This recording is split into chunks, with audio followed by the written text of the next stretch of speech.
Do y'all remember when Katt Williams went on that podcast and basically lit up the entire Hollywood system? At the time, everyone thought that was the peak, the moment he said everything he had to say. But now, something even bigger has surfaced. Because Katt Williams is back in the spotlight again, and this time, the name caught in the center of the storm is someone nobody expected, Tracy Morgan. And what Katt is saying now isn't just comedy industry talk. It's something deeper, something heavier, something that starts to blur the line between success story and controlled narrative. Because when you look at Tracy Morgan's life, on paper it's inspiring, Brooklyn streets, hardship, SNL, 30 Rock, Hollywood fame, survival after a near-fatal crash, and then a miracle comeback that the whole world celebrated. But Katt Williams is asking a question nobody else is willing to say out loud. Backhand index pointing right, was that really a comeback, or was that a reset? Think about it. A man survives one of the most brutal highway crashes in entertainment history, wakes up from a coma, and returns to Hollywood cleaner, calmer, and more controlled than ever before. The same industry that chews people up and burns them out suddenly presents him as a perfect symbol of gratitude and recovery. But according to Katt Williams, that version of Tracy Morgan might not just be survival. It might be transformation. And now the question hanging over everything is simple. Was Tracy Morgan saved by the system? Or was he changed by it? Because once you hear what Katt is about to reveal next, you start realizing this isn't just about one comedian. It's about the entire machine behind the spotlight. And here's where the story starts to split into two versions of reality. Because when you really trace Tracy Morgan's journey from the streets of Brooklyn to the biggest stages in America, nothing about it is simple, nothing about it is clean, and nothing about it exists without pressure behind the scenes. After that early rise in comedy, Tracy wasn't just another funny guy trying to make it. He was becoming a phenomenon. The kind of performer who didn't just tell jokes, he embodied chaos, unpredictability, and raw street energy that Hollywood couldn't easily replicate or manufacture. When he landed on Saturday Night Live, it wasn't just a career milestone. It was a takeover moment. A kid from Tompkins houses stepping into one of the most controlled entertainment environments in the world and still managing to stand out without losing his identity. Characters like Brian Fellow weren't just sketches, they became cultural moments. Audiences didn't just laugh at Tracy Morgan, they waited for him. That's an important distinction in Hollywood. Because when you become the moment people wait for, you also become the asset the system has to manage carefully. And that's where the first layer of pressure begins. Because inside major networks like NBC, success is never just about talent. It's about consistency, predictability, and control. And Tracy Morgan was none of those things naturally. He was loud, unpredictable, emotionally raw, and deeply influenced by his real-life experiences in Brooklyn. To audiences, that was the magic. But behind the scenes, that same magic is often viewed as instability. Then came 30 Rock, and this is where everything shifted again. Because playing Tracy Jordan wasn't just acting for him. It was almost like a mirror being held up to his real personality, exaggerated and rewritten for television consumption. A hyper-successful, chaotic celebrity who had no filter and no boundaries. People laughed at it. But industry insiders started noticing something else. Tracy Morgan wasn't creating the character in the traditional sense, he was sliding into it. And when that happens in Hollywood, it creates a blur between identity and product. Now here's where Katt Williams' perspective starts entering the conversation. Because according to Katt, this is the stage where Hollywood begins doing something subtle but powerful. It doesn't destroy your personality, it redirects it. Not through force, through opportunity, through contracts, through exposure, through bigger platforms. And if you don't understand how that system works, you think you're just leveling up. But in reality, you're becoming structured. Tracy Morgan's rise wasn't slowing down, it was accelerating. Fame, money, luxury homes, status symbols, everything the industry defines as success was being stacked in front of him. But there's a psychological shift that happens when someone goes from surviving poverty to surviving fame. Because poverty teaches you how to fight for space. Fame teaches you how to maintain it. And maintenance comes with rules. By the mid-2000s, Tracy Morgan wasn't just a comedian anymore. He was a brand, a network asset, a scheduled personality attached to a billion-dollar entertainment ecosystem. And that's where the cracks start forming. Because behind the laughter, behind the red carpets, behind the award shows, real life doesn't pause. Health issues begin to surface.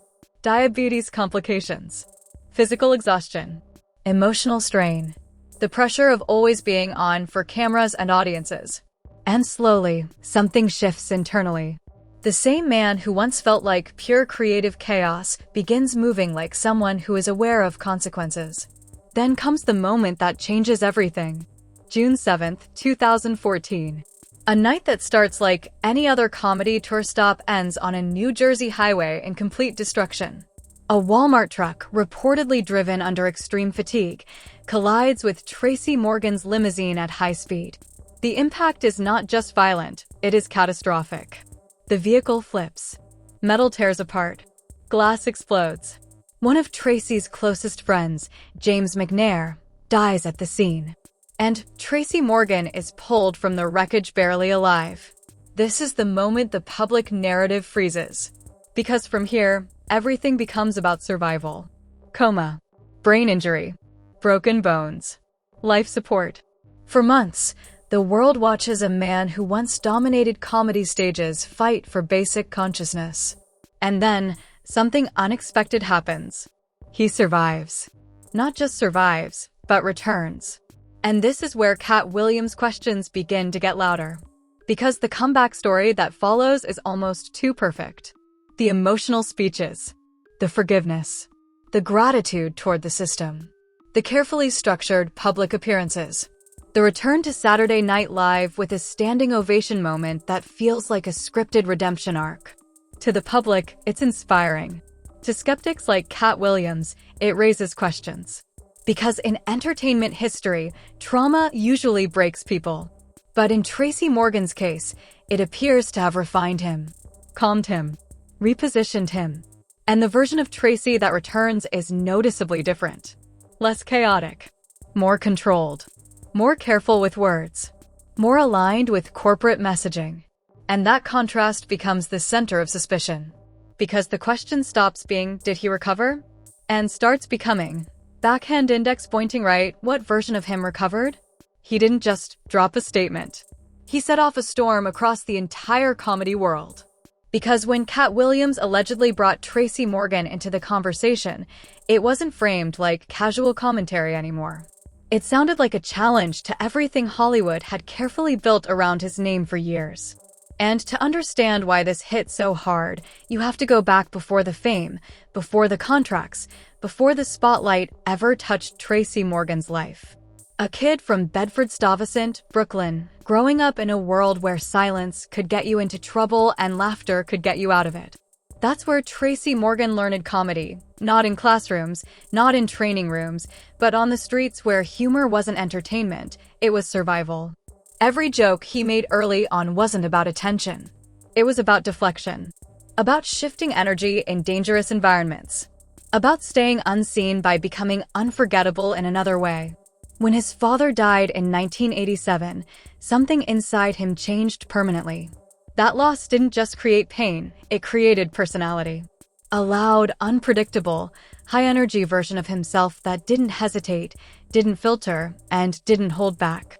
That energy later became his signature. But long before Hollywood, before NBC, before awards, Tracy Morgan was just another kid trying to turn chaos into something controllable. When he entered the New York comedy scene, he wasn't polished. He wasn't structured. He was raw, unpredictable, and completely unfiltered. And that's exactly what made him stand out. While other comedians were refining their craft, Tracy Morgan was living his. Every stage was a battleground. Every crowd was a test. And every performance carried that same Brooklyn intensity that made people either lean in or step back. That unpredictability eventually became his identity. Then came Saturday Night Live, the moment everything shifted. For most comedians, SNL is the finish line of success. For Tracy Morgan, it was something more complicated. It was where raw street energy met corporate structure. where individuality had to exist inside a controlled environment. And somehow, he made it work. Characters like Brian Fellow turned him into a household name. But behind the laughter, something else was happening. He was no longer just performing comedy. He was being shaped into a television personality that fit a very specific format. Then came 30 Rock, where Tracy Morgan's character felt almost too natural. A loud, chaotic, larger-than-life version of himself placed inside a scripted world. To audiences, it was comedy. To others watching more closely, it looked like refinement of chaos into something manageable. That's where the narrative begins to shift, where success starts to look less like freedom and more like structure. Because in entertainment, structure always comes with rules. Behind the fame, Tracy Morgan's real life was already under pressure. Health issues were building. Diabetes complications. Physical exhaustion. And eventually, a kidney transplant that changed his life in ways the public could see, and many things they couldn't. He started speaking differently, moving differently, thinking differently. Not dramatically, but noticeably. The loud chaos that once defined him became more controlled, more careful. And then came June 7, 2014. A limousine. A highway. A Walmart truck moving too fast for conditions that weren't safe. A collision that didn't just damage vehicles, it destroyed lives. Inside that crash, comedian James McNair died. Tracy Morgan was critically injured. Broken bones, brain trauma, coma, the kind of injuries that don't just threaten careers, they threaten existence. For weeks, the world didn't know if he would survive. And when he did survive, the story didn't end. It changed, because survival in Hollywood is never just survival. It becomes narrative. It becomes image. It becomes meaning. When Tracy Morgan returned to television, the world saw a miracle. Standing ovations. Emotional speeches. Gratitude. Faith. Recovery. Inspiration. But in the version of events Katt Williams later pointed toward, that comeback wasn't just emotional, it was structured. Carefully managed. Carefully presented. Carefully controlled. Because the Tracy Morgan that returned was not the same chaotic force that left. He was calmer, softer, more precise, more aware of every word he spoke in public. And in entertainment, change always raises questions. Then came the Walmart settlement, reportedly around $90 million. To the public, it looked like justice. A corporation held accountable. A victim compensated. But in deeper interpretations like Katt Williams' commentary, large settlements in Hollywood-adjacent cases are never just about money. They're about closure, narrative control, and long-term silence agreements that aren't always visible to the public. After the settlement, Tracy Morgan never publicly attacked Walmart. He never turned the story into anger. Instead, his public tone stayed controlled, reflective, and carefully measured. And that shift became part of the conversation. Because silence in Hollywood is never just silence. It is often interpreted as structure, as alignment, as something negotiated behind the scenes. From that point onward, Tracy Morgan wasn't just a comedian anymore in public perception. He became something larger, a symbol of survival, resilience, and transformation. But symbols don't belong to themselves. They belong to the stories built around them. And this is where Katt Williams' narrative sharpens.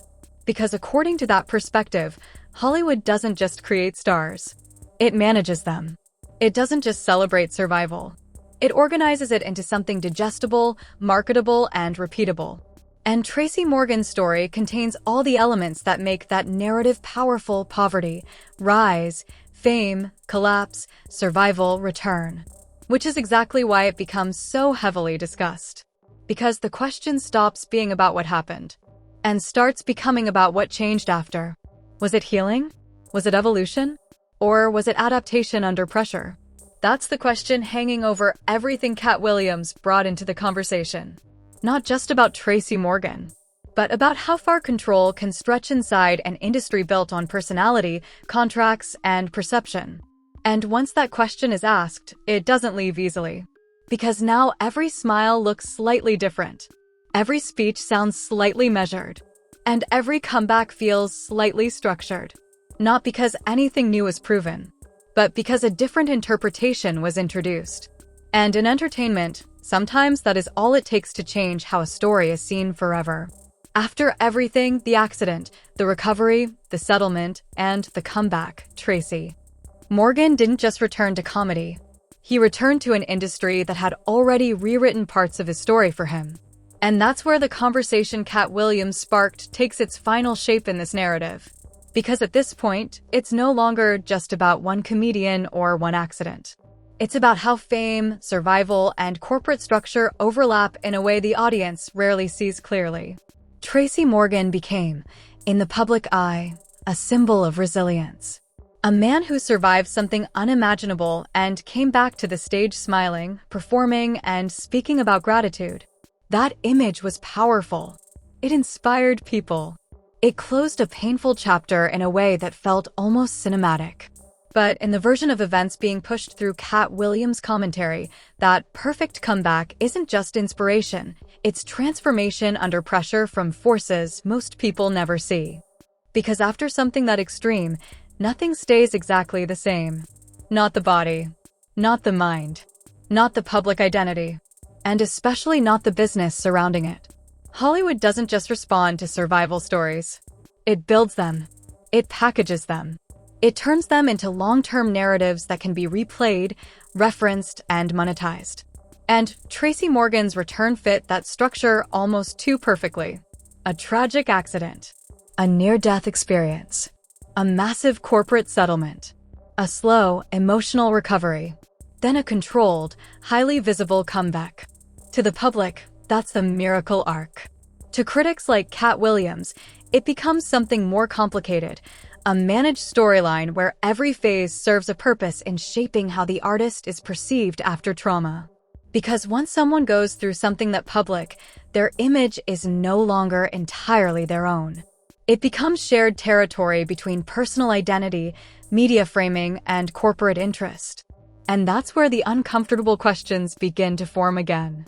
Why did the public version of Tracy Morgan become so consistently positive after the settlement? Why did the tone shift so heavily toward gratitude and inspiration? Why did the narrative settle so firmly into survivor hero instead of anything more complex or conflicted? These are the kinds of questions that fuel commentary like Katt Williams, not because they prove anything directly, but because they open space for interpretation.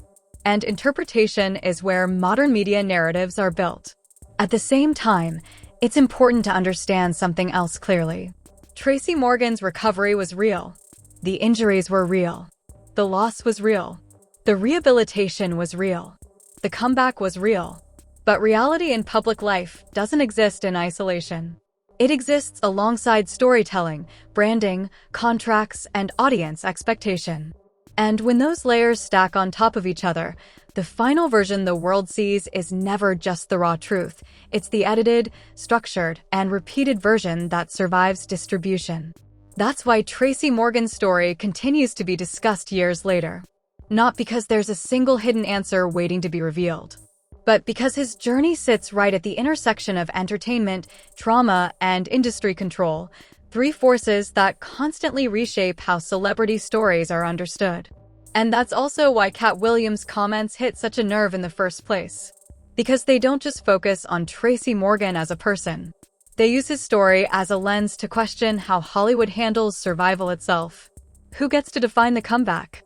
Who controls the narrative after trauma? And how much of what the audience sees is lived experience versus structured presentation? Those questions don't have clean answers. And that's exactly why they keep circulating. In the end, Tracy Morgan remains what he has always been to the public, a comedian, a survivor, and a recognizable face who turned pain into performance. But around that image, layers of interpretation, suspicion, admiration, and controversy continue to build depending on who is telling the story. And that's the real takeaway from everything being discussed here. Because once a story enters that level of fame, it stops belonging to one version of truth. It becomes something larger, something shaped by memory, media, and meaning. And whether you see Tracy Morgan as a miracle of survival or a symbol of something more complicated, one fact stays the same: his story never stopped evolving. And neither did the way people interpret it. Before you go, let me ask you this. After hearing everything about Tracy Morgan's rise, the crash, the comeback, and the questions surrounding what really changed behind the scenes, do you still see it as just a survival story? Or is there something deeper going on in the way Hollywood builds these narratives? Because stories like this don't really end. They just evolve depending on who's telling them. If you want more breakdowns like this, where we go beyond the headlines and dig into what's actually being said, what's being implied, and what's being left unsaid, then make sure you stay locked in with the channel. Hit subscribe, turn on notifications, and don't miss the next drop, because the next story might be even more controversial than this one. And now I want to hear from you. Drop your thoughts in the comments. Do you believe Tracy Morgan's comeback is pure inspiration, or is there more to the story than what we've been shown?